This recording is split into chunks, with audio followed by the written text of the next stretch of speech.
Kaya everybody, welcome Wanju here tonight and people in the building and joining us online to our Disrupted Festival of Ideas 2021, The Times They Are A-Changing, monthly session on the future of work.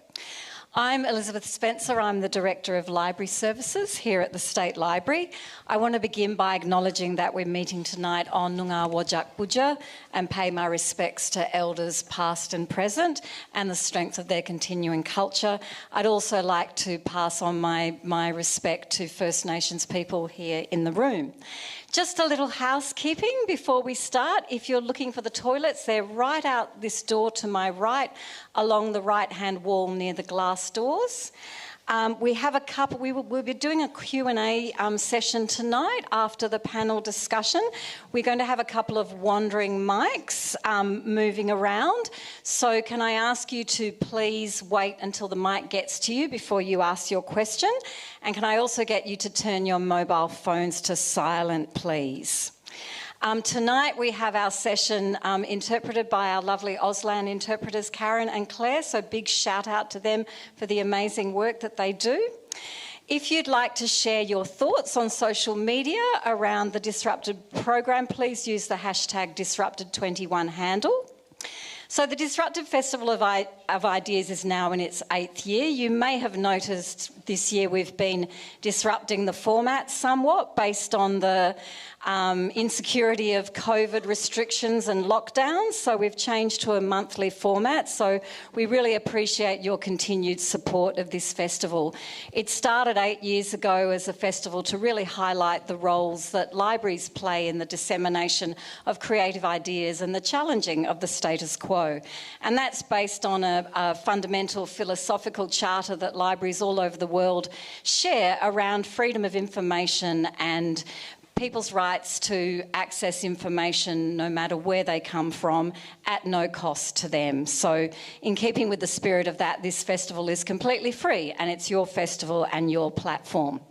So if you enjoyed tonight, please tell your friends and ask them to come along to our next Disrupted session, which is taking place in this theatre on the 31st of August, where a panel of First Nations women are going to talk about their truth, their voices and the healing of their country. And that one, it's a working title, but it's currently called Voices Unravelling. So please look on our website for updated info. That will also include some very special performances by Gina Williams and Guy Gowes of their music.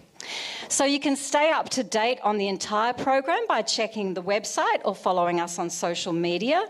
We'd love to hear from you about your ideas for speakers and ideas that are important to you. So we have a survey on our website, and that's your chance to have your say about how you would like to curate your Festival of Ideas. But now it's probably enough chatter from me, and it gives me great pleasure now to introduce tonight's session on the future of work and what this will mean for our lives. So tonight's panel is facilitated by Jeremy Smith. In April 2020, Jeremy returned to Bulu, Perth, after 4 years at the Australia Council for the Arts in Sydney as Director, Community, Emerging and Experimental Arts. He's currently the General Manager of the Perth Institute of Contemporary Arts and a board member of both the Chamber of Arts and Culture, WA, and PVI Collective. So without further ado, I'll hand over to you, Jeremy. Thank you. Thank you, Liz. Thank you, everyone, for joining us. I was thinking and reflecting today, it's great to be part of Disrupted again. I think this is my 4th. I was trying to work out, so thank you for having me back. It's really lovely. I too would like to acknowledge that we're all gathered tonight on Whadjuk Noongar Budja, on lands where sovereignty was never ceded. I pay my respect to elders past and present and thank all First Nations people who are currently in my circles of work and life for teaching me the ways of treading gently and carefully on this beautiful country here in Bulu. Look, and just for people in the room or online that require it, just a quick audio description.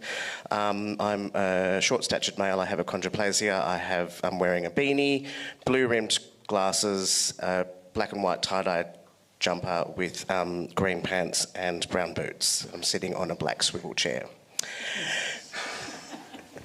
I think just a bit of more information apart from the professional bio that Liz read about myself. I'm a person who still buys DVDs, CDs and magazines.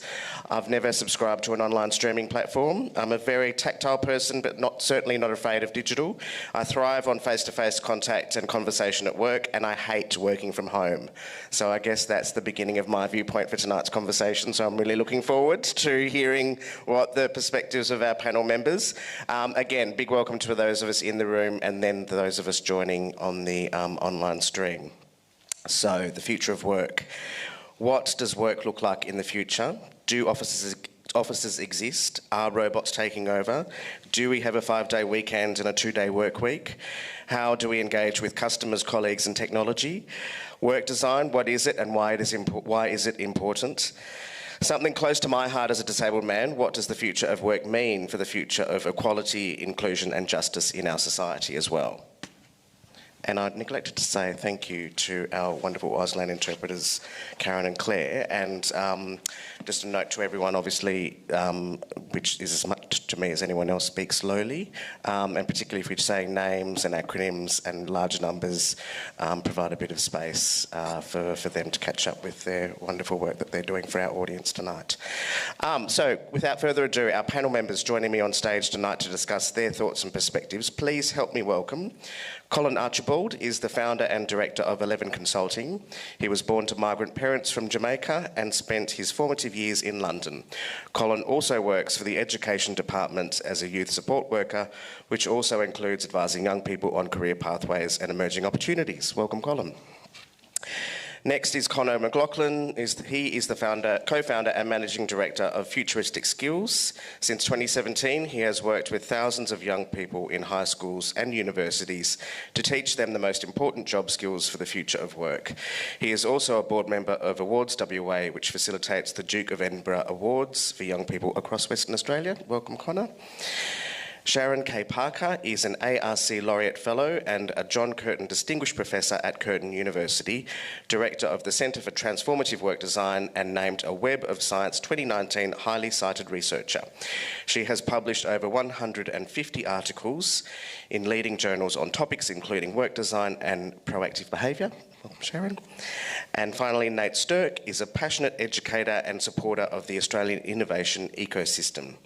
His current role is founder and managing director of Skills of the Modern Age, and he works with organisations and communities to foster a culture and practice of innovation through skills programs, innovation tools and support networks.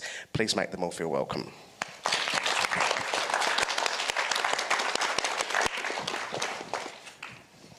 So, to help warm up the room, as much as us on stage as you in the audience, I want to ask Nate to I guess, facilitate a quick icebreaker exercise for all of us before we get underway in earnest. It is called What the Future, and he will set the tone for our event really nicely. Nate, over to you. Thanks. Welcome, everybody, and thank you very much for having me here this evening. It's a bit like being on a Zoom call at the moment. I can't actually see you. It's a very bright light, and I can't see. So if I know anyone in the room, nice to see you again. So we're going to play a bit of a game. Now, this is a risk because I've never done it ever with a large group. When Jerry and I were talking about potentially doing this game, we have a physical deck of cards that we normally use, and I set myself a challenge. I thought, what better way to demonstrate the future of work than to show it rather than tell it? So in a week, we've made our online version of our What the Future game. So bear with me if something goes technically wrong. So I'm going to get you to pull out your phones. If you go to your camera, it should automatically bring up a link with the QR code. Colin's a bit too close. Everybody in the link? Did you get cards? Yes, good. Okay, step one worked, that's nice. All right, anybody still going on the link? Yeah, one more. All right, all good? Zach, I'll get you to chuck up the other slide for me, please. And I'll just get you to click on that first one that says hello. Thank you. Okay, so the aim of the game is to try to empathise with a specific persona around a specific future of work trend. So everybody has a random combination. There should be thousands of different combinations through the app. So in this example, the scenario is every adult has an intelligent personal helper robot. And we need to figure out what are the pros and cons for this future trend or scenario, specifically for schools? What that might mean for how they operate in the future in any time horizon. I'm going to ask you to do that in small groups because it's better to collaborate and interact and think about these things ourselves. So I'm going to ask you to stand up, find at least 3 other people, so you're going to have a group of 4, and I'm going to give you about 3 minutes just to discuss that question with your specific cards. Make sense? Clear as mud? All right, I can see you again, it's nice. Let's do it. Everyone stand up, find a group, need at least 4 people.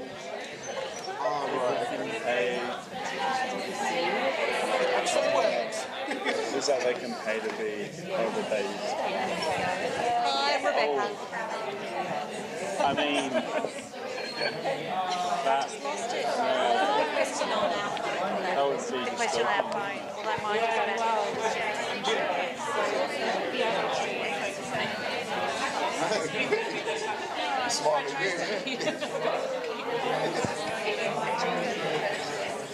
I guess would be more facilitated, right? What's your scenario?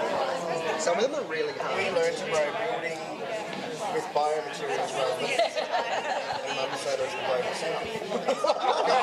That's so hard. Some of the combinations are absolutely really Mine is countries they get trying to become unlivable due to global warming with farming. Right. So I mean, it's getting pretty heated. I think Self-worth would go down. They've created this, yeah. Yeah, I think it's going to be a fight over resources, water, shelter, lots of decreased immigration. countries around there. Lots of Australian immigration. Yeah. Oh my God. Who would pay for their babies to be strongest migrant people? And there would still be mechanics. We've actually got 4 different games in Icebreaker. We've got City Startups, which is elevator pitch, Story Mode, Giphy, which is search for a GIF. I'll forget to it. I really that's like, I literally Yes. When you can work for sure, the physical ones don't work in this sort of situation because you've got to get out cards, take the cards down. Okay, your final 30 seconds, everyone, and then we're going to come back as a group.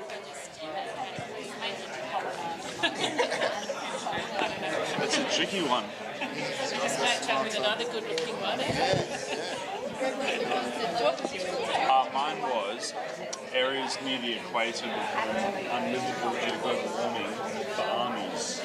Yeah, it's just kind of like strategic moves away from, a lot more arms being sold, but probably like countries near the equator are going to move more towards the south, trying to take positions away from them. All right, team, I'm going to ask you to sit back down. Feel free to stay where you were, and we're going to come back together. All right. So I get you guys to finish this up. Should we sit back? Game show. Yeah. It's a game show. Graham Norton comes up. Hey guys. All right. So I'm going to ask for 2 volunteers. Now, in the bottom right-hand corner of your screen, you should see the ability to raise your hand. If you'd like to share your conversation or your cards or your thoughts about your scenario and persona, I just want you to click that button for me. Hopefully we've got some brave volunteers. Otherwise, I'm just going to pick them randomly because I can see some friendly faces in the crowd. All right, Felix, and we want one more. Do we have anyone? Scroll down for me, Zach. Come on, folks, don't be scared. This is a supportive crowd. Let's start with Felix. Felix, who are you? Oh, sorry. Right in the middle. So, Felix, I'd love you just to... we've actually got your cards on the screen here. So your scenario was inheritances are heavily taxed by the government, and you need to figure out how that affects teachers. That's a tough one. Some of these combinations are actually really hard. So my sort of take was that a lot of the private schools operate by wealth being passed down from generation to generation, especially in sort of the Golden Triangle and Shannon Park and that sort of area. So I think as a teacher, unsure sort of what position you would be in, whether it's pro or con, but I think it definitely levels the playing field in terms of educational opportunities and capacity to support students on a more even playing field with less wealth inequality. Well done. Awesome. Round of applause for Felix. Thanks for taking the time to share. And we have Jean as well. Thanks. Here. Oh, thanks, Thank you. So the card says all international borders are closed, and how is it impacting universities?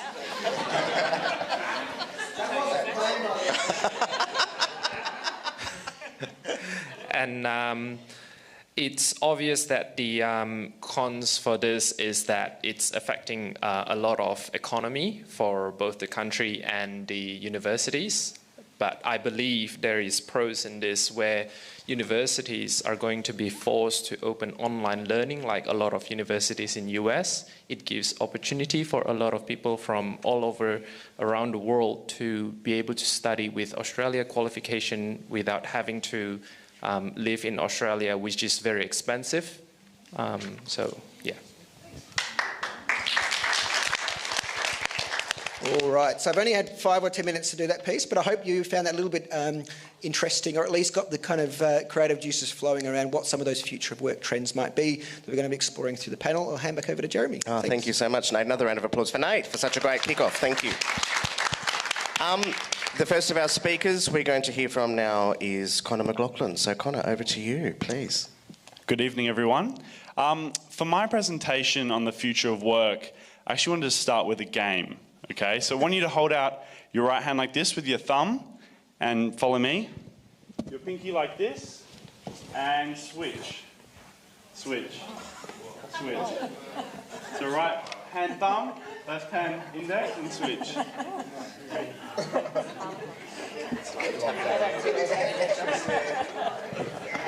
It's a fun little activity we do with our high school groups for my startup Futuristic Skills.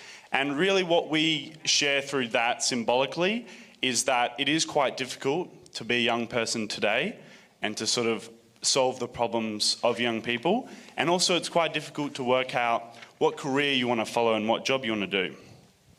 So I wanted to talk a little bit about my personal experience through now university and doing Futuristic Skills. So basically it was the end of my first year of university. I was really passionate about studying medicine. And I realized that that actually wasn't my passion after all, but rather I had sort of started on that path. And so I realized there wasn't necessarily too many resources for young people to work out their career. So the first thing that I did at the start of 2017 was I actually went and I spoke to about 100 careers counsellors at different high schools across Perth and also regional WA.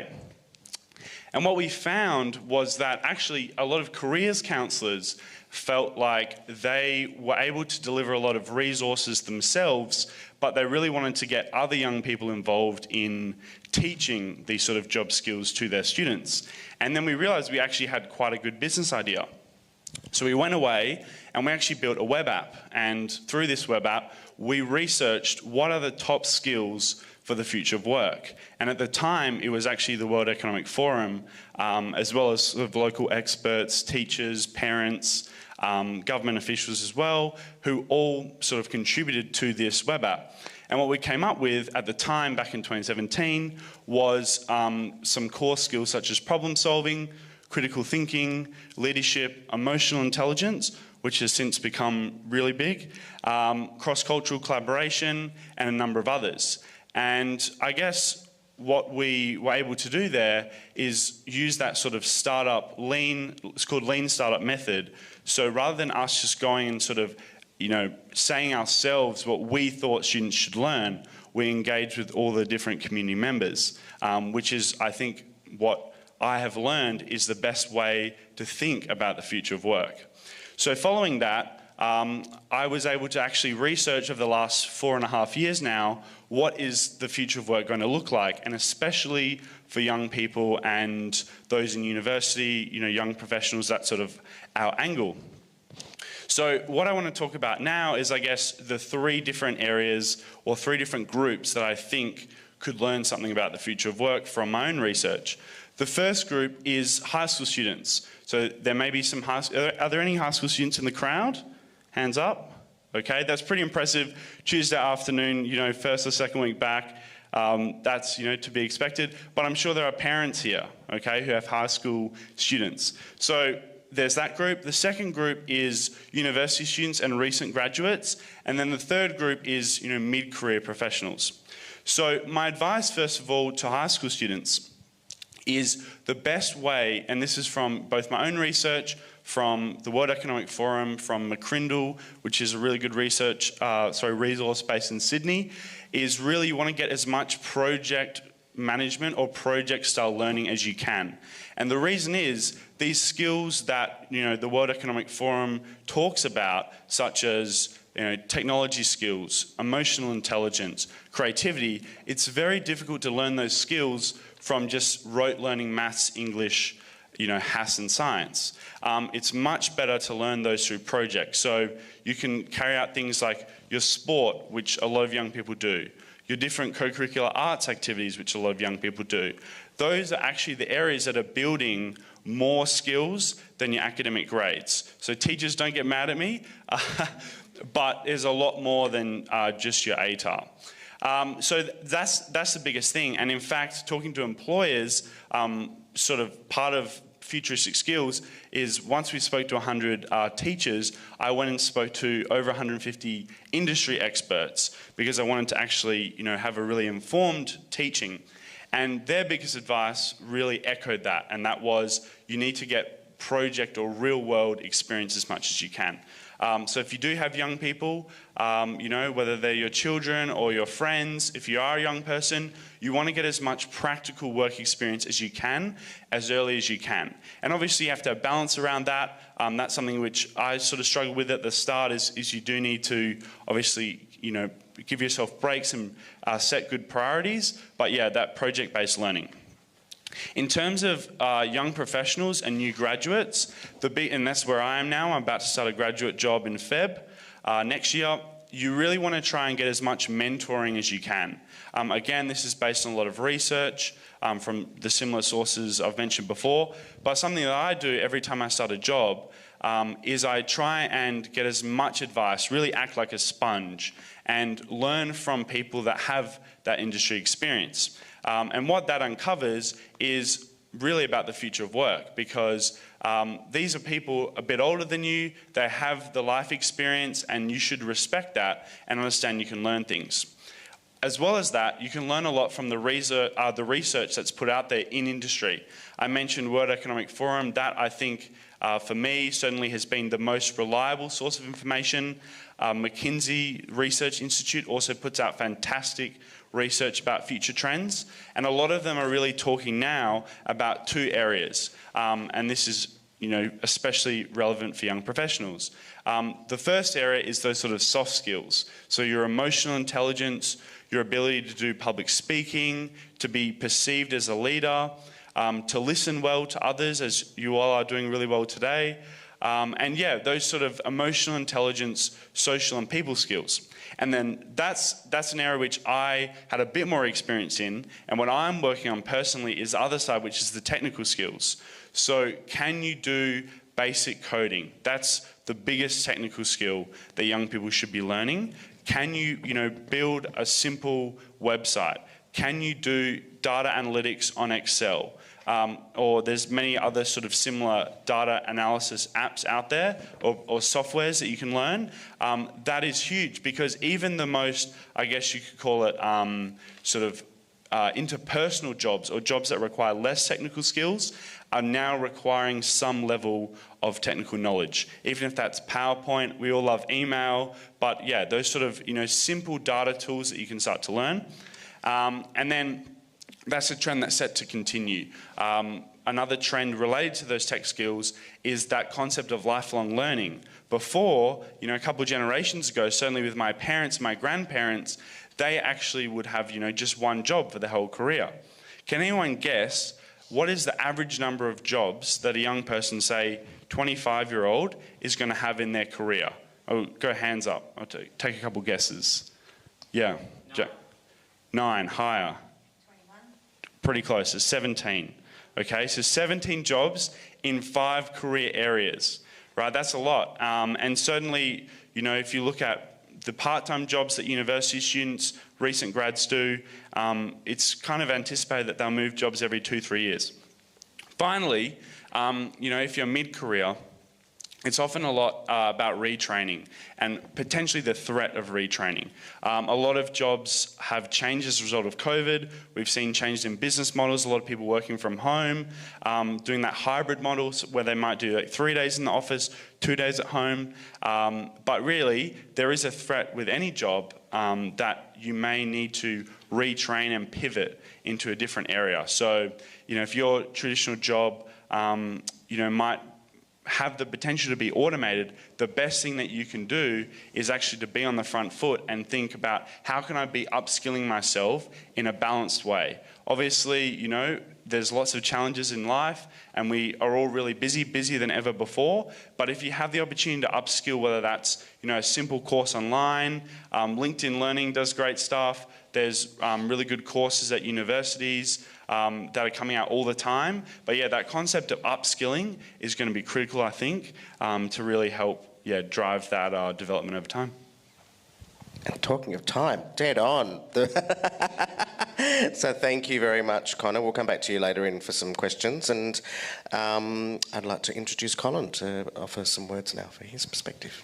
Am I on? Yes. I'd like to welcome everyone again. I think it's a really fantastic and amazing topic that we're going to hopefully get a lot of great feedback from you guys, questions. I think we've got a fantastic panel here. The future of jobs. What about if you see no future for yourself? As my bio, so eloquently read by Jeremy, states that I'm a first generation born in the UK to Jamaican parents. And as such, especially around that time, the perceptions around what I was likely to achieve and what I could achieve wasn't great, really. And you can imagine if the expectations placed on you before you've even got to high school, that your pathway to anything isn't necessarily going to be the greatest.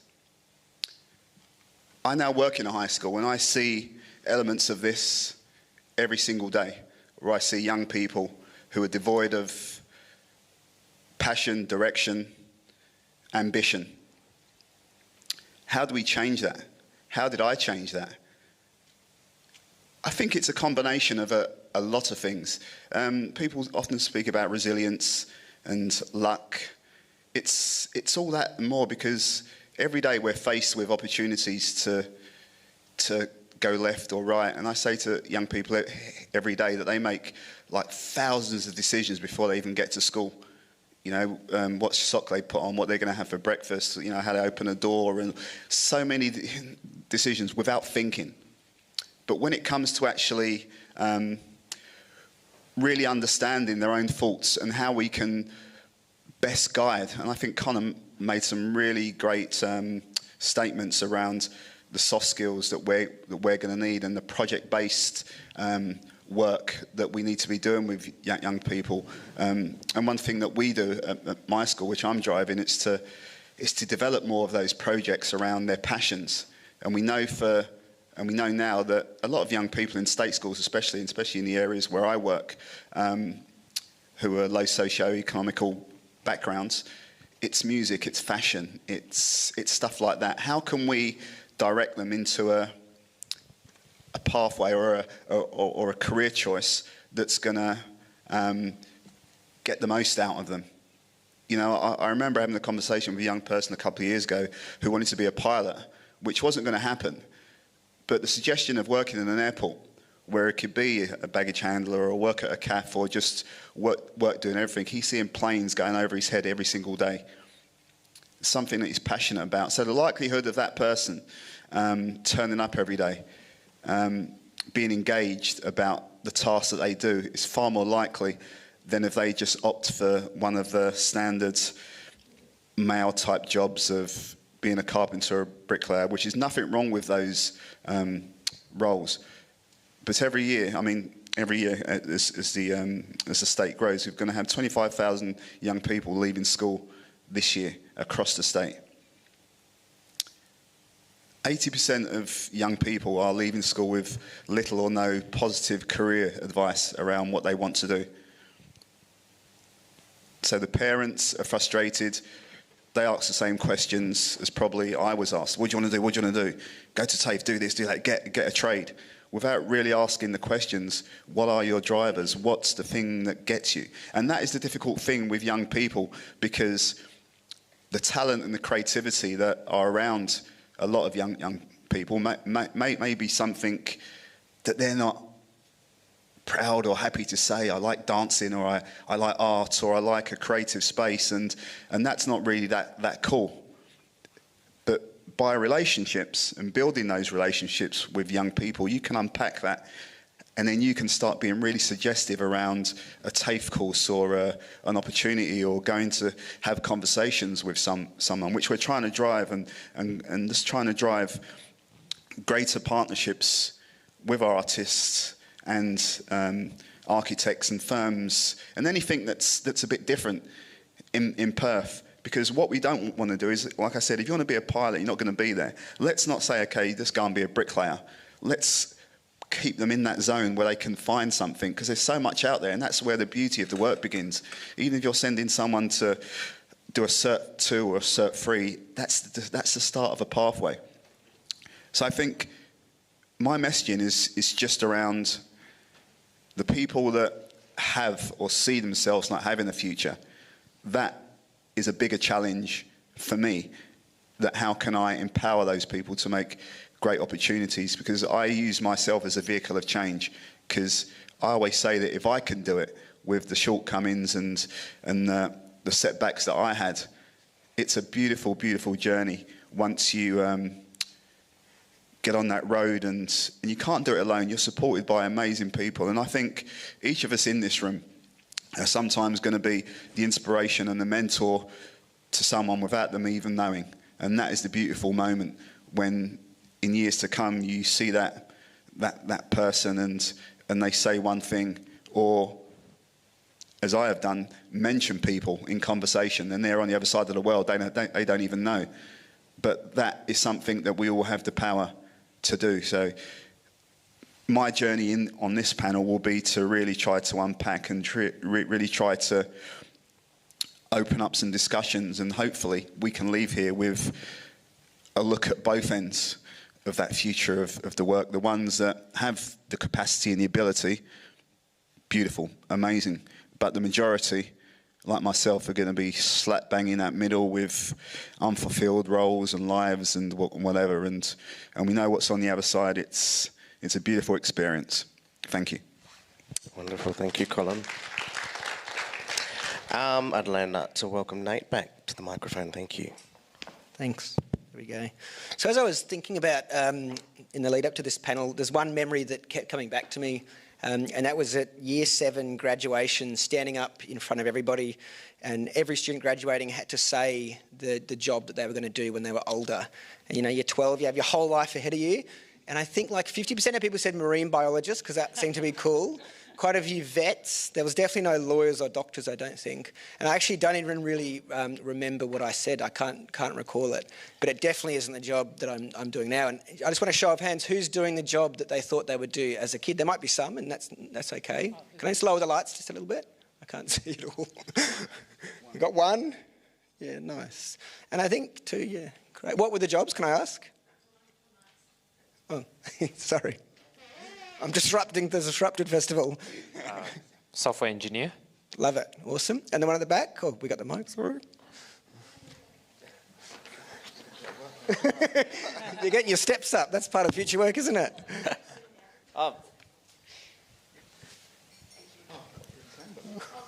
Thank you. Teaching. Love it. No, sorry, that was a bit anticlimactic after all that. No, not for teaching, no. Just it was a long climb. So I kind of describe myself, I guess the best term would be a bit of an accidental entrepreneur. So I kind of went to high school, did TE, did fine but not great, went to university, tried to figure out what I was really passionate about, what I wanted to do. For some reason I chose a double major of Bachelor of Commerce and Bachelor of Arts. and I'd like 3 semesters, and by the 3rd semester I'd whittled down all the crap I didn't like in commerce, and I was just doing medieval history and creative writing. And I kind of said to myself, what am I doing? Like these are things I don't even really enjoy. And so I went travelling for a bit and was very fortunate to land myself a job when I returned travelling at RAC here, a West Australian institution that many of you would be familiar with. And that was probably the best decision that I ever made, because through that journey over 10 years at RAC, I was given a whole bunch of these opportunities to learn, to grow and experiment. So starting in the contact centre as a very poor employee, we used to go out, partying a lot and come back into the contact centre trying to sell insurance, slightly hungover. But I was really lucky to be given a whole bunch of opportunities, including in learning and development, in training, so that's sort of the stuff that I do now.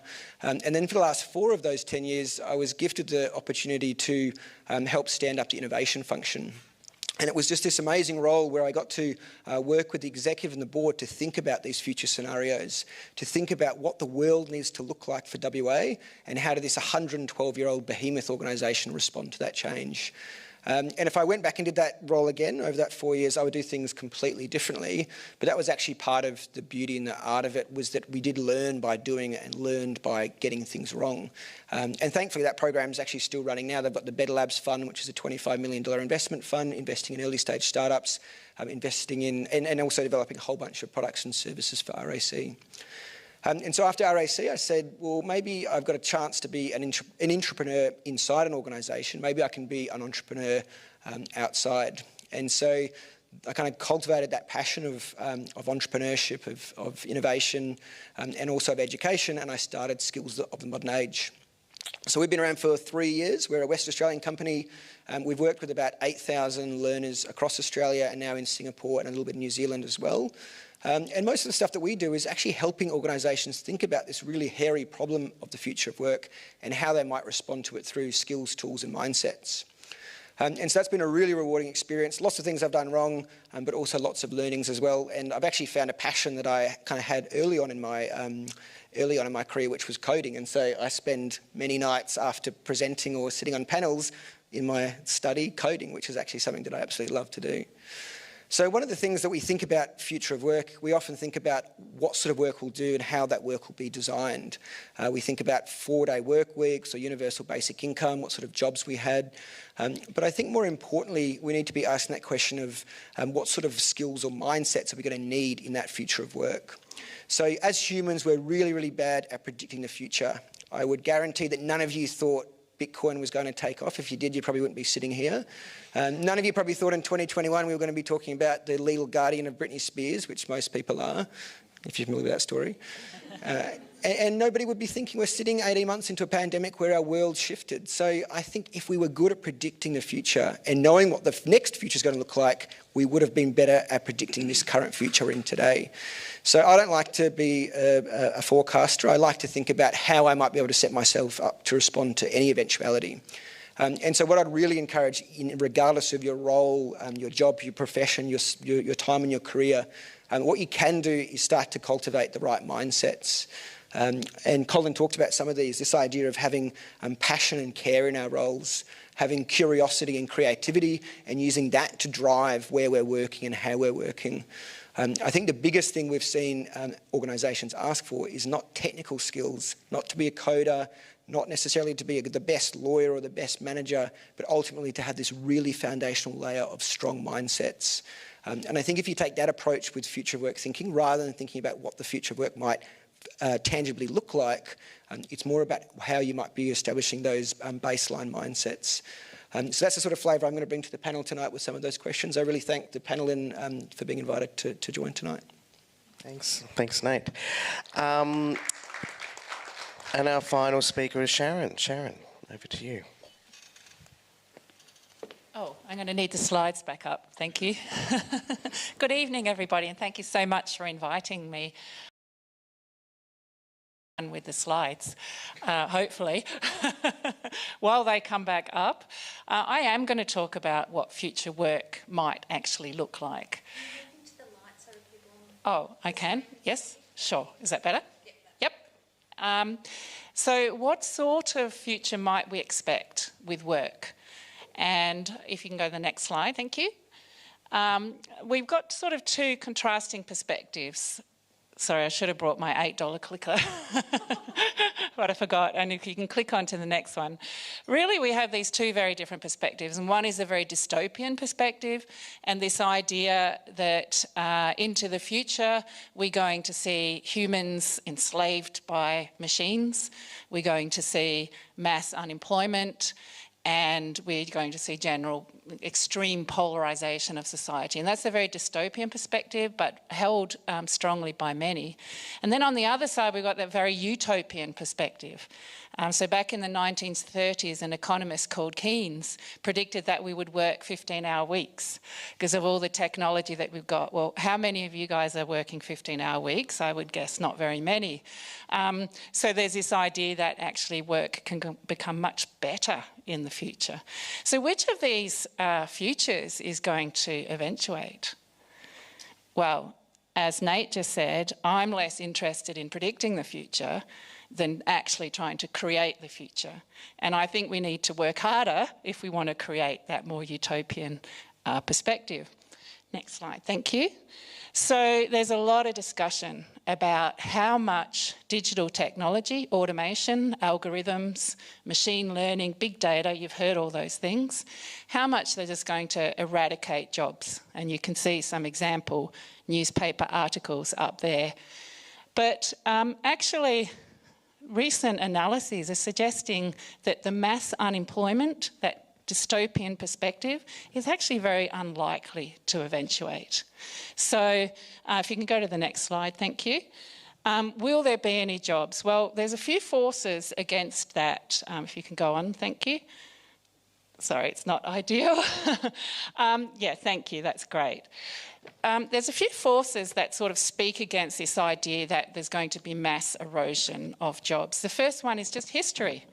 So you're all familiar with the Luddites, the weavers and so on at the time of the Industrial Revolution, when new machines were invented to weave and to replace those jobs, the Luddites went around destroying the machines because they feared their jobs. Pretty rational reaction. But in fact, if you look back over history, that hasn't happened. Actually, technology generates productivity, and productivity enables growth and more jobs. So history is on our side. There are some human skills that's just not possible to automate. And perspective taking is a really good example. And you guys have all mentioned the importance of interpersonal skills. Computers just cannot do that.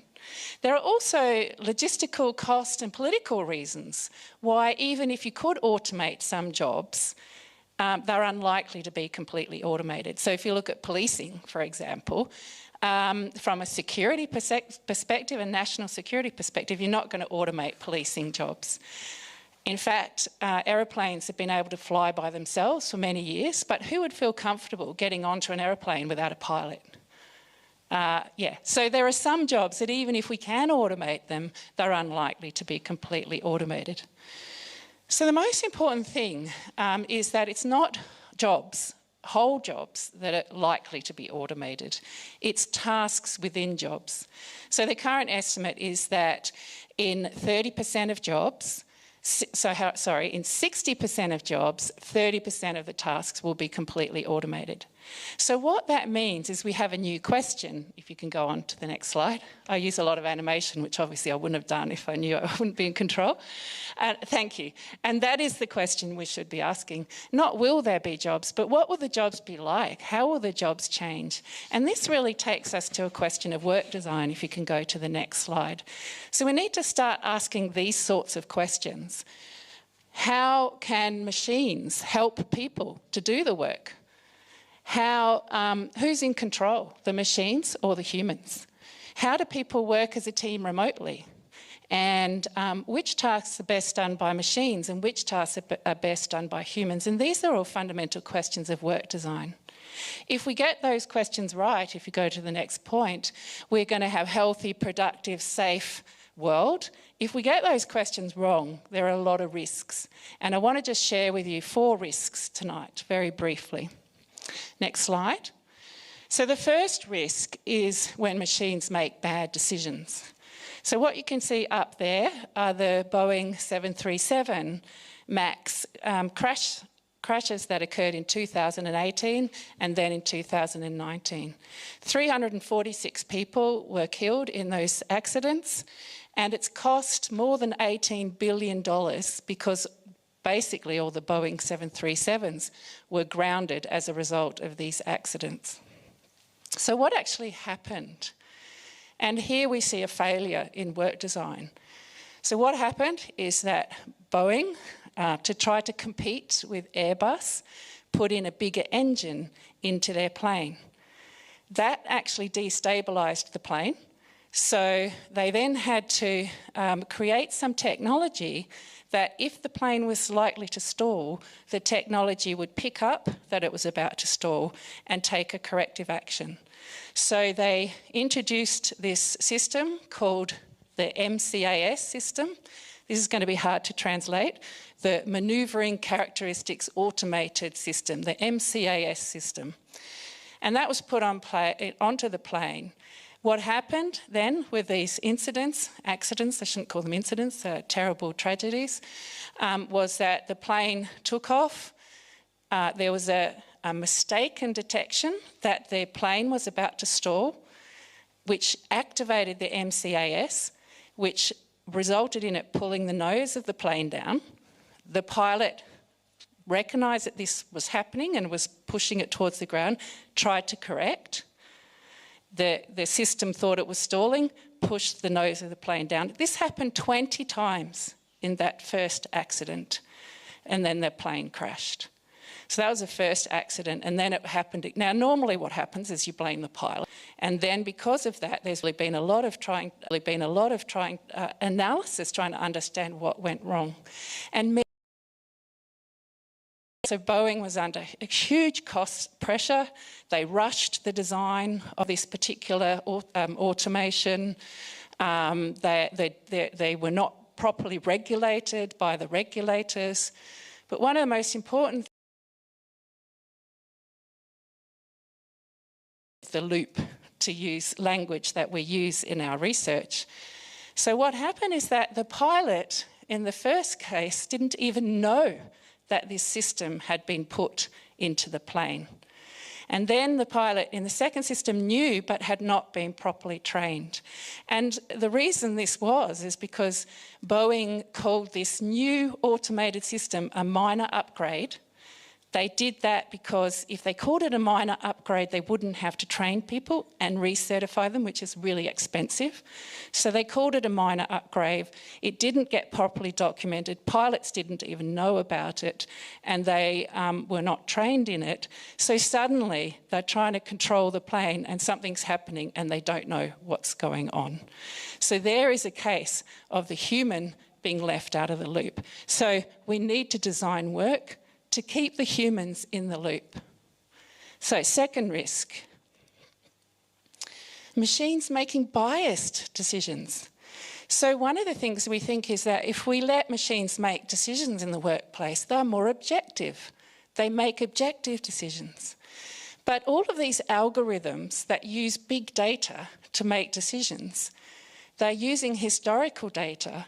And often what happens is they perpetuate bias that already exists in society.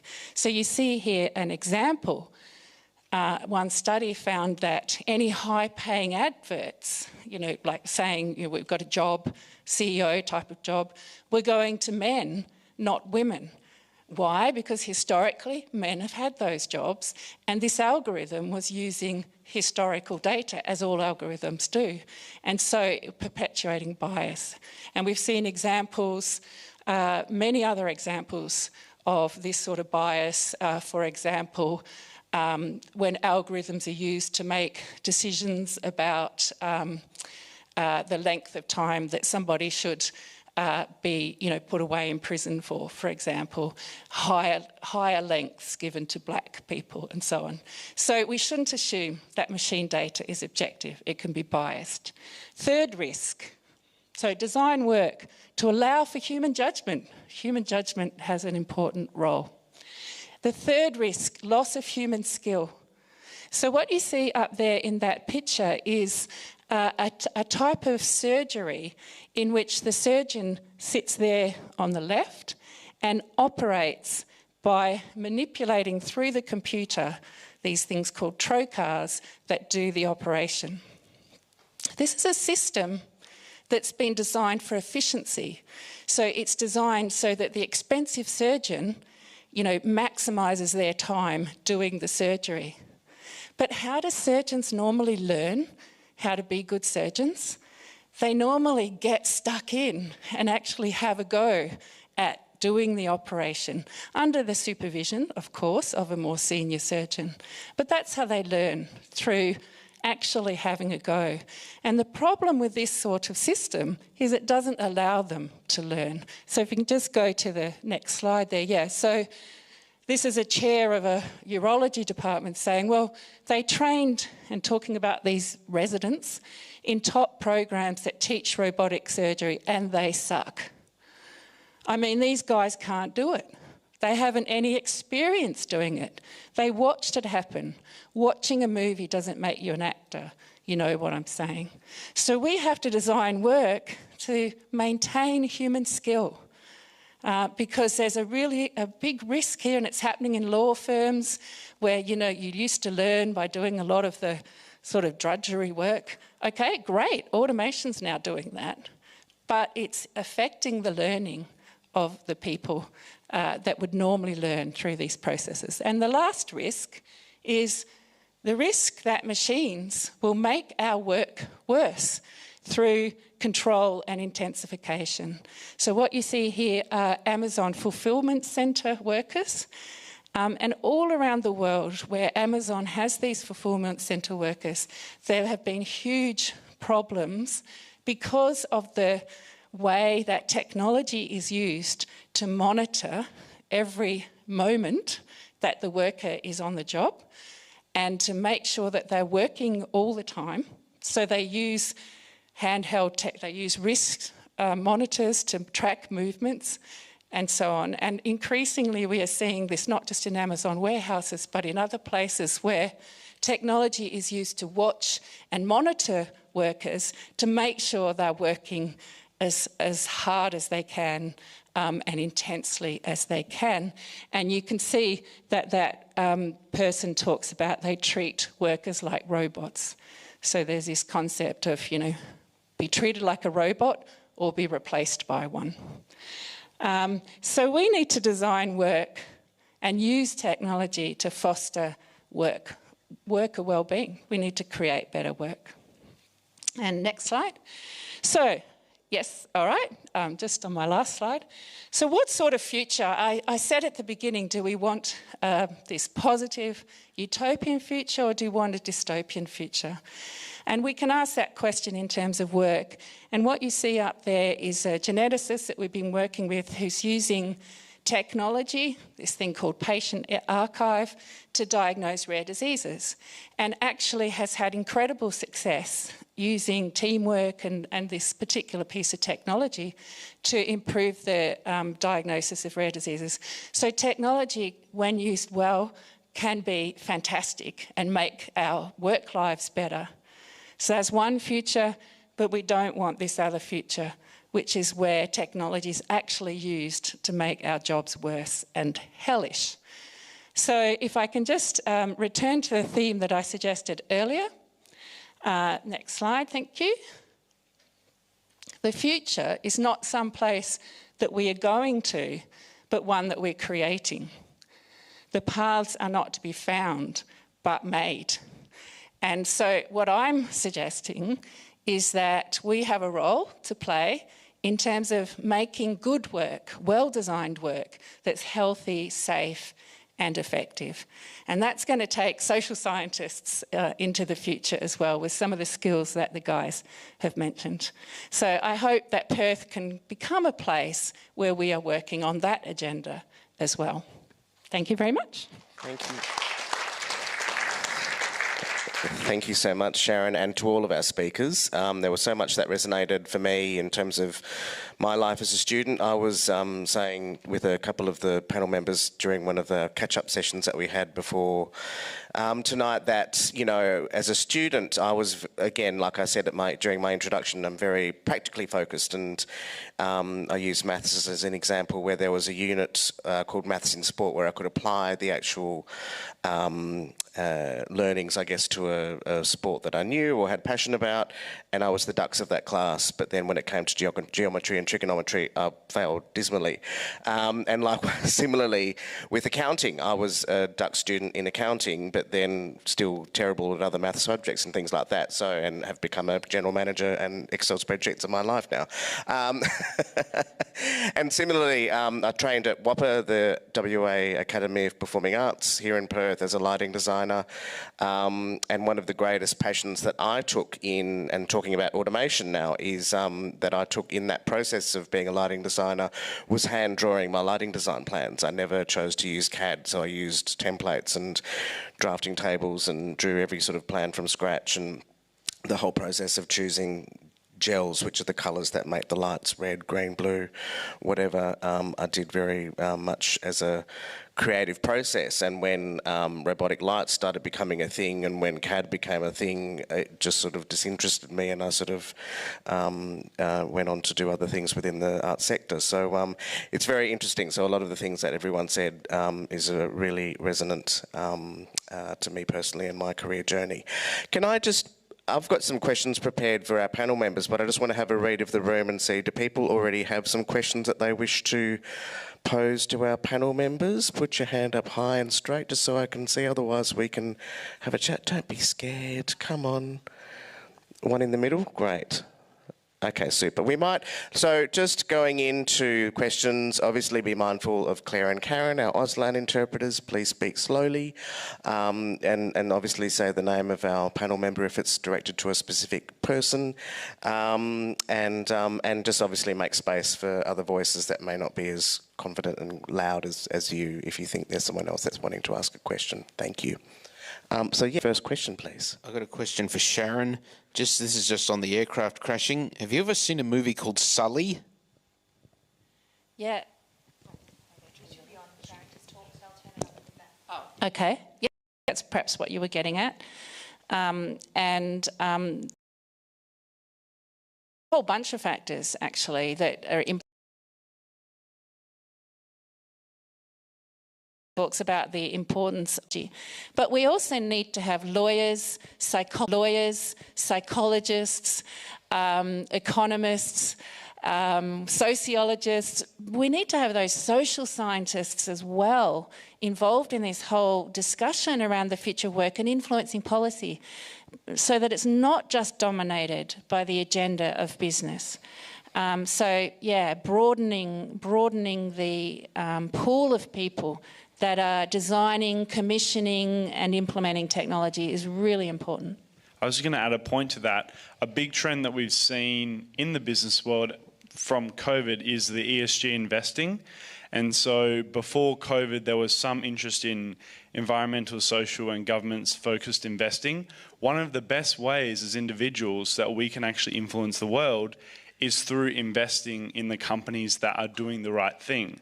So if you look at a company like Amazon, the only reason Jeff Bezos and Amazon is so powerful is because of the investment behind it that actually let it grow to this level. So if those investors decided that morally they were against it, hopefully we'll see that trend continue, and companies that do get the focus will be those that pursue ethical paths. I've certainly seen that working in the energy and resources sector already since 6 months ago. So it's good to see. I would like to do a counterpoint.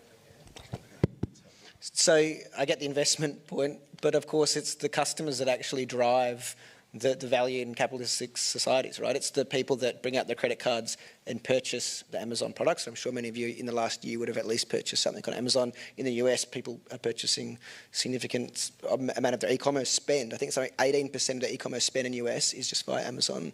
So I think it is a design of our society, the economic rewards, but I think it's more than just investments. It's actually consumer actions which are controllable by ourselves, and not everything's out of our control. And just on that note, there was a journalist who went and worked in one of these Amazon warehouses that I mentioned for 3 months or something like that. And it was so hellish. And she understood that once she'd worked there. She made a podcast about it, which has obviously probably had a big impact. But she no longer buys things from Amazon. She used to buy a kitchen towel, and have someone deliver it. But she doesn't do that anymore because she realised the impact that it was having on workers. Yes. I think my question sort of spins off the current discussion, which follows along what we're talking about is essentially societal change, moving away from business, consumers making an active choice. But typically technology changes far faster than what society actually changes. So if technology change is going to be driving the change in the work environment, how can we expect the two to compete of societal change versus technology change? Well, I think we need to jump up and down a lot and, use the normal forms of democracy, etc. But you're absolutely right. Technology is going faster and we're not catching up. And, you even look at things like digital devices. Look at the impact that they're having on our children, and we haven't caught up yet as a society to think about how we're dealing with that. It's going to be a huge issue into the future. And it's the same with work technology. It goes faster. It's implemented before the proper controls or processes are put in place. And all you can really do, I think, is ask. Well, I mean, in some senses, these big tragedies, robo-debt is another example. Robo-debt is a massive failure of automation in Australia with huge consequences, actually. We just need those things. We've got to use them to push and argue and advocate for more input from social scientists and others. And I think this is a big ask because technology is always dominated. It's always taken first place. And what we're trying to move away from is what we call this technocentric perspective to a more human-centric perspective. But advocate and use our power of a democracy, I think. Just going to jump in there. I think we all understand the importance of technology, and I think the focus of that pipeline at the top will be look at it like a pyramid and the percentage of people that are going to access and do amazing things. A lot of schools now are very electronically led. All our students learn on iPads and computers and stuff like that. But they're learning the traditional subjects as HASS and science and this kind of stuff. And as we were saying before about how can we create projects that are going to get our students maximising their exposure to these products. Because at the end of the day, if the majority of our young people or anyone are not accessing that, how do we want our communities to look in the future? Because if there's no one to buy from Amazon, because the majority of the people that at the top of that pyramid are just holding all the cards, and we're not investing or understanding the needs of the masses, then we're going to be in some real trouble of people that aren't, they don't, as I said before, they don't see a future. And I think we're in an amazing opportunity in Perth right now of a small population. And the growth I've seen in my 15 years here, I spent most of my life in London surrounded by nearly 8 million people, and the competition and levels of attainment you can achieve aren't there. You know when your head is scraping that ceiling. But I think we've got a real fantastic opportunity here to really just look more widely at and globally at how we go about things, and I think we've done that, especially in Perth. I think if I look at the infrastructure just in Perth Arena Stadium and Elizabeth Quay, whilst there was some huge resistance to it, I think that the design and the way that whoever was on those projects that went around the world pre-COVID and looked at something that was going to be palatable for us in this state. I think we need to focus a lot more on around how are our communities, what kind of young people do we want to put out there, and how do we want them to feel that they can achieve stuff? Should we be just focusing on a higher echelon, like in schools, the ATAR, and we spoke about this briefly in the green room about the schools and our business and the KPIs that surround that. And if we have that small percentage attaining to that, but the majority drifting out of school with no desire or no passion, where are they going to be? Can I just add? Jump in. Yeah. There you go. So at a kind of macro level, I think it's going to require some like really big structural changes. I don't think it's going to be small piecemeal things that are going to allow us to adapt to this increasing change of work, particularly driven by technology. So some of you might be familiar with the concept of universal basic income. Has anyone heard that term before? So for those that haven't, the idea is that basically you get a minimum wage regardless of your income, wealth, whatever it is, as long as you're an adult, you don't have to be working. The government will provide you a universal basic income. Andrew Yang in the US ran on that platform in the US elections last election cycle, and his platform was a freedom dividend, not the best name, it sounds a bit too American for Australia, but he was saying give everybody $1,000 a month. And there's been studies that have actually been done in the Nordic countries to actually see if this works. Does it free people up in order to find more meaningful work? There's only reason why people are working at Amazon. There's about 1 million workers in Amazon in US. It's a huge proportion. They're the second largest employer after Walmart. The only reason why they're working there is because they can't get another job. Of course, I don't want to be bloody monitored, but they're working there because they don't have another choice. And so if you have something like universal basic income or large social infrastructure networks, it allows people to have a better choice. And I don't think it's going to be small piecemeal change. It is these big structural changes. And I don't see it happening in a generation or even 2 generations, but maybe in 50 years' time we might see that sort of concept have to be taken on because we don't have any other choice. Yes. This is a similar train of thought, but probably best posed to Colin. How can we best support or, encourage our students, high school students specifically, to look beyond ATAR, to look beyond their subjects and what they believe would open the most doors to them, and actually question what's the impact they want to make on the world and what is the difference that they want to, achieve in their lifetime? I think we underestimate young people. I mean, they're so intelligent. A couple of weeks ago, I had a student come up to me that was he's doing okay with ATAR, but it's the workload's pretty intense, and so he's worked out for himself that he's going to drop a couple of ATAR subjects, go to general, and then do a bridging course to get into uni. So there's a pathway. So he understands that, and so I think we've got to give him a lot more credit for their needs. Parents and also it comes back to what do our families look like now? You've got mum and dad if either or either of them are not there, but we're working really hard. Do we have the time to sit down and really unpack the day? How was your day today? And speak in a way that our young people are going to want to return that conversation. Because sometimes it's just very, how was your day? Blah, blah, blah. I got a phone call from the school that So when the kids then stop coming. For me, and in the approach that I take, it's all about relationships. Relationships.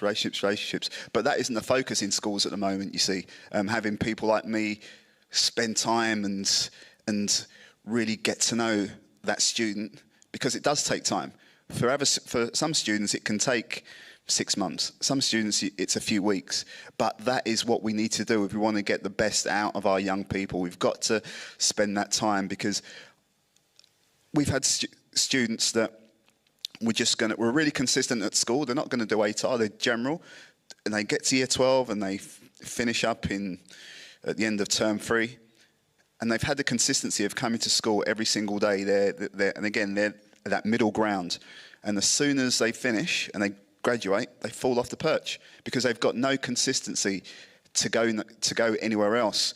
And we're encouraging them now to have a plan for January. If it's going to be TAFE, and again, backed by that, if it's going to be, going on a tour and finding out the best tiddlywinks competition in the world, let's do that. Let's empower them. Let's set them free. That's my philosophy. I want to set them free so we can get some amazing minds out there, because if 25,000 are leaving high school in this state alone, I don't know the data for Australia-wide, but how many great minds are we losing? Are we losing? That could be creatives or designers or builders. You know, they could be the best bricklayer ever, but we're never really unpacking that with these young people. It frustrates me that that shift in, well, it's not a shift in focus. I think schools have always been that way, but that our students are a commodity. You know, for those of you that work in high school and primary school, you know, each student's worth around $25,000 to $30,000 a year. So if you have students leaving halfway through, or they go off to TAFE halfway through the year, that data and your funding for the next year all of a sudden is becoming skewed. So you want to keep as many bums on seats in your school, regardless of the majority and their feelings. But I think, to answer your question, it comes back to that time that we spend with them and that care that we put in place. And especially now that Perth, as beautiful it is, we're becoming so diverse. Our teachers, and is our schooling system set up to help the equivalent of me when I was first generation born in the UK? Are we understanding the intricacies of cultural difference? You know, because again, I don't know what I could have become. I've become, it took me like 40 odd years to become an overnight success. So what could have happened if I had an equivalent of me when I was 12, 13, 14? So we're not talking about just generalisation of young people. We're talking about how our whole cohort and how our communities are going to look in the next 5 to 10 years. And that is my focus, to look a bit longer term rather than looking at the end of this term and the end of 2021. It's about that 5 to 10 year plan and trying to put something in place that's going to be really sustainable. I was going to add to that. Working with thousands of young people in high schools, one thing that probably the biggest thing we come across is we do ask students, you know, what are your aspirations or goals for the future? And so many of them don't have anything to say. And I think there's a couple elements. I think the first element is providing, you know, young people with good role models, whether that's introducing mentoring programs with older students. We've seen those mentoring programs work so well, you know, year 12s and year 9s or year 7s and year 4s, things like that. So positive role modelling. But also, I think it has a lot to do with sometimes the Australian culture of playing yourself down and not wanting to achieve. It's, you know, you don't want to stand out in any way. And I think talking about like strategic or major shifts, I think we will need to see a cultural shift in the way that young people view self-esteem, because the biggest, you know, thing that we see is when we do ask, what are you passionate about? They have nothing to say because they haven't been encouraged by those, you know, people in their life to actually think, you know, and strive. So I think, yeah, actually, when you do have students that say those big goals, like I want to do university overseas, or, you know, do, you know, interstate or some crazy course, to actually encourage that type of thinking, because those students will then, you know, actually start to believe it. Yeah, does this work? Yes. I wanted to say that I work in secondary schools, and I think you've raised a good point, Colin. I think a lot of teachers aren't allocated enough time to work with year 10s, 11s and 12s, and right at this point in time, year 10s are choosing their year 11 and 12 pathway, and there is a very strong perception, and they don't know about, or they don't want to know about the vet pathways or the general pathway, because they have, it's a parental influence as well, you know, but I want my son or daughter to go to university because they'll get a better chance there. So it's really a huge convincing time to work with those students who aren't achieving those levels of achievement that they show that they would be successful on the university pathway. So I think funding for schools to have teachers available to work with parents and students, that's critical, and also to enable them to know about the alternative pathways to university, but focusing on lifelong learning. And the concept is that You don't have to achieve university if, you know, that's what you ultimately want to do at the end of year 12. It can be later when you've actually worked out what you want to do and you've finished a diploma or such, if that's the role that you're going to, the career pathway you're going down. Can I just jump in with just want to share something with you guys about a project that I'm running at our school where we're starting to get some traction with it, and that's to utilise what we have in Perth. So my focus at the moment is RAC Arena and the Wildcats basketball, who I've got some contacts with. So what we want to do is take young people into their facilities. So we're taking basketball out of the picture completely. We want to take a group of young people that have got an interest in the sport, take them into the facility and give them project-based work around, okay, we want to throw some data and we want you guys to work on how much does it cost to get a professional basketball team over to Melbourne, back, Sydney, back. What about if they're doing a road trip and they have to go to Newcastle? You know, who looks after the equipment, who washes the equipment, and get them to look at the numbers around that, because that is an opportunity for some to think, wow, I'd love this kind of work. That's a communication role. I'm going to go to TAFE and do a Cert 3. RAC Arena, another one. Let's, again, on a Tuesday when no one's there, let's go into that facility. Let's speak to the guys that around the back. You know, on a Tuesday they'll have a concert. On a Friday they may have the Fever. On a Saturday they may have the Wildcats playing there. Who is reconfiguring that stadium? There is people doing these roles. Who's doing the lighting that Jeremy does? Who's doing the sound? Let's get our young people into these facilities to see how they function, because we only know what we know. And unless students actually go into that facility and think, wow, I could see myself doing that, and if we link it to their passions, we're driving that change again. And I think if I can just pick up on that idea, because I teach MBA students who come along at the age of 40 who don't know what they want to do, and they don't know what their passion is. So I think sometimes when we say to kids, what's your passion, that can almost make them feel, I don't know, I don't have a passion. Actually, what they need to do is explore. And what you've described is giving kids the opportunity to explore. You know, they're learning. They don't know what they don't know, actually, is exactly the point. And this is actually also what I say to my 40-year-old MBA students. There's a sort of old-fashioned career notion that you do all these personality tests and you figure out what is my job, what is perfect for me, what is my passion. But actually another way to do it is to just be more exploratory. Okay, 40-year-old MBA student, you know, try going on a board. I did that actually, and I didn't really enjoy it. I discovered I like to be in much more control. If you're on a board, you just got to sit there and give advice. I didn't enjoy that at all. But you know, you have to explore, you have to experiment, you have to try things, and actually, that's how you discover what it is you really like. So I do just think it's really important to encourage that mindset, which is actually a really important mindset for the future too, which goes back to your question about, you know, ATAR. Is ATAR so important? Well, in the end, it's the very human things that can't be automated.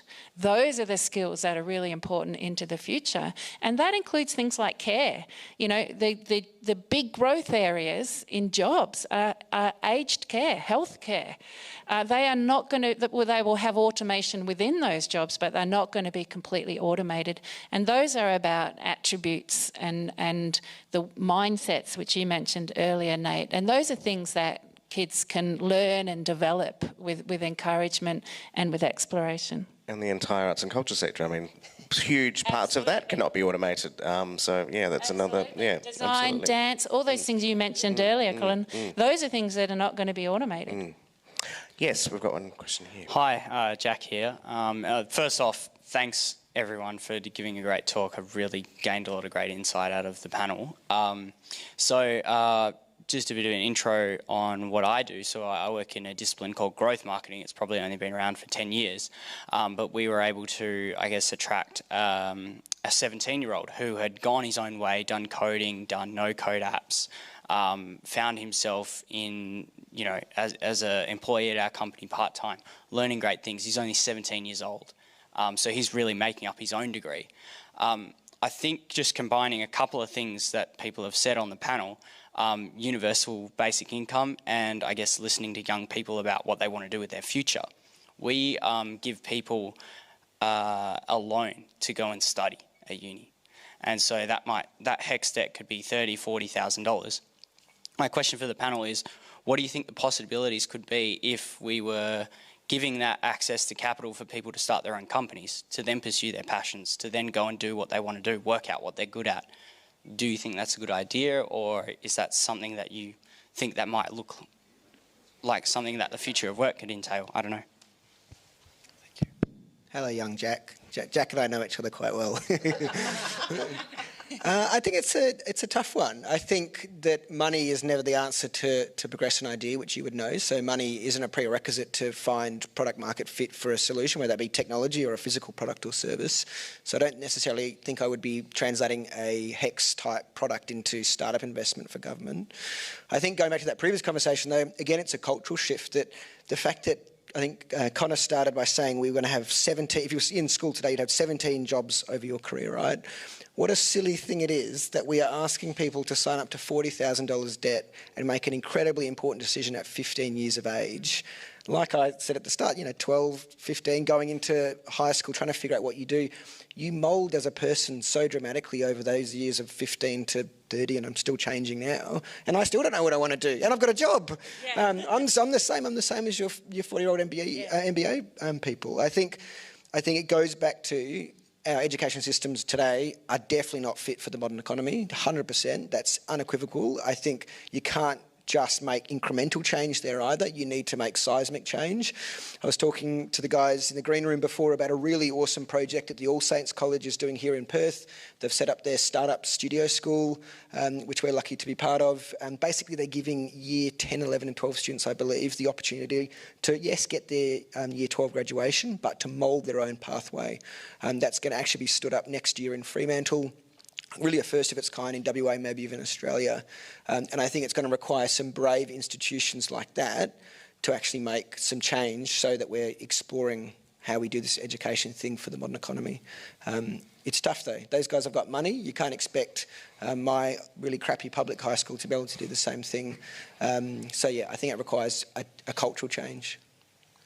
And then I'll just jump in. Yeah, I mean, UBI is something that's been talked about ad nauseum within the arts and culture sector because of the fact that it's such a gig economy reliant type area of work. And, I know that for me as a young person, I got a $10,000 fellowship. It's not the same, but fellowships for artists give the time and space and underpinning to be able to go and do. And, for me, it was a management fellowship where I was able to go to Canada and work with the Vancouver Children's Festival. Without that support, I wouldn't have been able to do that. And, for writers particularly, for them to have that time to sort of like sit and be and create is something, again, that's really extraordinary. So I guess that sort of startup capital in the form of a grant or a fellowship or, Yeah, exactly. That's right. Exactly. Yeah, I think access to capital is actually really important because, you look at the biggest predictor of startup success, and it isn't the idea, it isn't the skill always. It's often the fact that they're able to access capital to grow. I think relating back to the high school point and sort of learning from it, I spoke earlier about the idea of project learning. Name a better project than designing a startup. You have to do every single thing from scratch. You have to talk to people, which a lot of young people are struggling with due to tech. You have to pitch yourself, so you go confidence. You sort of overcome that sort of self-doubt. And you're working with others in a team. So I think that, we're seeing a lot of schools pursue those sort of entrepreneurship programs. And I've been involved in a lot of them, which I think is just fantastic because it basically gives students an opportunity to do different things, like you mentioned as well, get outside of the class and think differently and think bigger as well. I think we've got time for one more question and then we'll have to wrap up. Yep, thank you. Yep. I wanted to throw out an idea against monetizing your passion. So instead of asking kids, what are you passionate about, to get a job, what do you think about the idea of actually just having a job that is a job, you do it, and then you do your passion outside of that. So I think Nate could probably empathize with me that the easiest way to kill your passion for something is to put a dollar figure next to it. Definitely. So, and it is, the startup community in Perth is littered with people who started up their community and 4 or 5 years on are struggling. They've, mentally, physically, emotionally, financially, the toll is huge. And I sometimes wonder if we're encouraging kids to follow their passion and follow their dreams, if we're doing them a disservice. And maybe if asking them, what do you want your day to look like? Do you want to be outdoors? Do you want to be indoors? What do you want your day to look like? And then have hobbies that give you that passion. Thoughts? Could I jump in on that one? First of all, I think there's absolutely nothing wrong with pursuing your passions outside of work. Fantastic. I think what you're sort of raising is a point actually my daughter and I were discussing on the way in, which is sometimes I think we focus too much on the occupation that you choose or the specific job. Actually, what matters, because the reason we were talking about it is because my daughter was telling me how she's trying to get a job, and she reads how some, people either love their boss and recommend working there, or otherwise they say, I've got a horrible boss. I think what we underestimate, when we're young people or people going into work is how much those things matter. Having a good boss, having a bit of autonomy, having something, that's not completely repetitive and Amazon-like. Those things matter.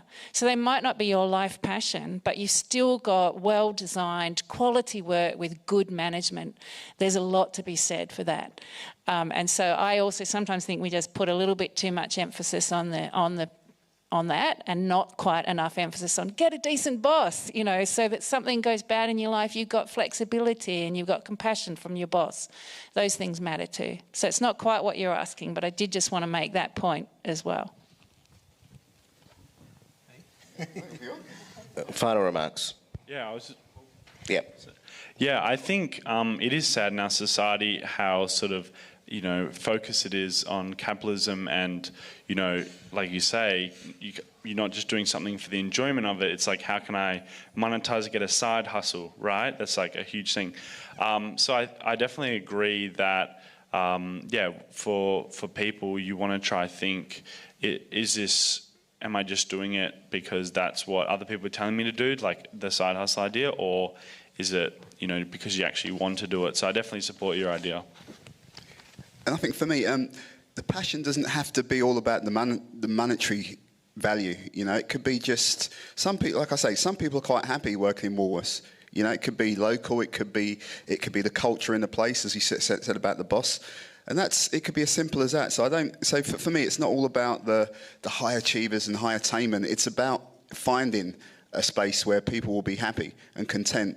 I consider myself very, very fortunate that I don't have those days anymore where I get up and think, oh my God, is it Friday yet? I don't have Fridays, I don't have Mondays. I am blessed to be in the position I am. And I don't earn a fortune, but I'm so lucky and so happy with what I do because I get to give and impact people's lives. And so I could go off and earn double what I'm earning, I think. But will I be happy? I don't think so, because then comes the demands and the KPIs and all this kind of stuff. And do I want that? No. I want to be able to come home and enjoy my time and do my storytelling, Sadia, and just be creative and I think once you've got that external happiness, other things flow in your personal life, and then that's the beautiful bit that you can get to. I need you to teach me that. I think. No, I think I love that idea of thinking about how to design your day. I think that's a great way of framing a really, really important question, because it naturally provides those prompts to say, what are those things that I naturally gravitate towards? And I think reflecting on my own career, that's how I've got to where I have got to, is I've leaned into those things naturally that I've enjoyed. Thankfully, some of them have been able to pay the bills. But I think you're right. I think having hobbies and work separate is really, really important. Coding is one of those things that I struggle to separate because I love to do it and I don't love to commercialise it. I just like to get the thing out there. But like anyone, learning on the way, and I think, really good point. Thanks, Lisa. That's a really lovely way to end tonight. So can we thank our speakers, Nate, Colin, Connor and Sharon, please? Thank you all. I've learned so much listening from all of you. I'd like to thank you as audience members, both in the auditorium and those joining us via the online streaming. Thank you to Karen and Claire for your Auslan interpretation tonight. Thank you to the team here at the State Library, Liz, Rebecca, Charles, and your colleagues, both for tonight's event, but also providing a home and space for important conversations as part of the Disrupted Festival. And just as a reminder about the next session that Liz spoke about at the beginning, Unravelling Voices, which is a working title. You don't miss a live performance by Guy Gauss and Gina Williams. That'll be amazing, so please join us. Thank you for coming, and please get home safely. Thank you.